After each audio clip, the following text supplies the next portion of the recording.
ครับวางก่อนพนมมือก่อ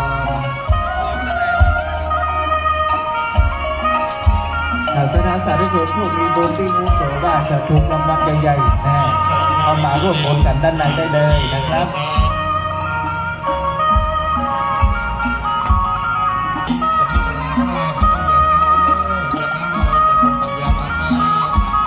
ขอบคุณครับอนุญาตน้ำ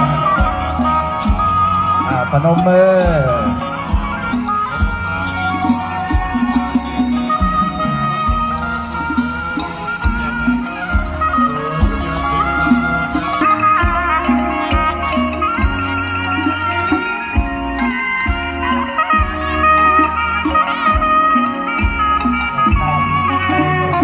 สีเลนะสุกติยันติสีย่อมนำเฮาไป